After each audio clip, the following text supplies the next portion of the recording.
Hello guys at welcome back sa ating channel.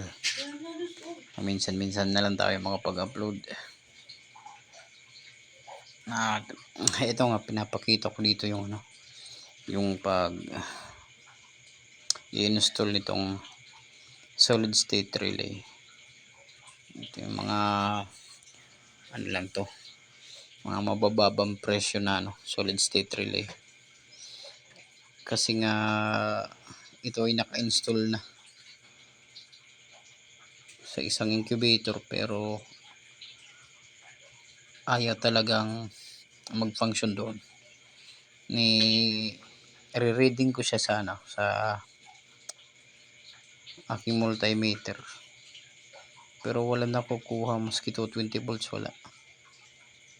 Kaya tinanggal ko muna doon at tinesting ko dito. So sa nakikita natin ngayon, umilaw siya, gumana siya.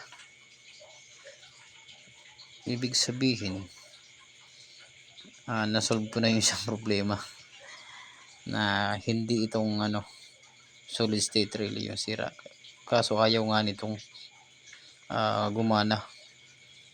Wala siyang reading at hindi din umiilaw yung niya, itong indicator light niya. Nasa solid state relay yung pula. Hindi rin siya makapag supply ng power sa heater ng incubator, kaya tinanggal ko na talaga siya kasi napapagod na ako sa kakatester kung bakit walang pumapasok. Medyo nga sa akin, medyo mabusisi kasi nga hindi ko gawa ito, gawa ng ibang builder to, tapos dinaan sa akin kasi nga may sira daw. So ngayon hindi ito umiilaw doon pero dito umilaw siya. Napaandar niya yung isang bumbilya na AC din, kasi AC to AC ito. Kaya conclusion ko ngayon, nasa ibang parte yung sira ng incubator. Bakit ayaw umilit? Wala dito sa Kaya susunod kong i-check naman yung kanyang thermostat na gamit dito kasi lilitik. Okay, parang kailangan ko pa ng case study kasi nga hindi ko to sariling gawa.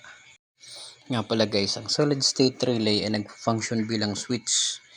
Ito yung ginagamit na pang switch sa mga mabibigat na amperahe or mas mabibigat na karga, na ginagamitan naman ng switch din para mas lalong lumakas yung niya, yung maliit natin na switch. Halimbawa, gumamit tayo ng mga sensor, gumagamit tayo ng mga sensor, mayroon switch dun, maliliit yun.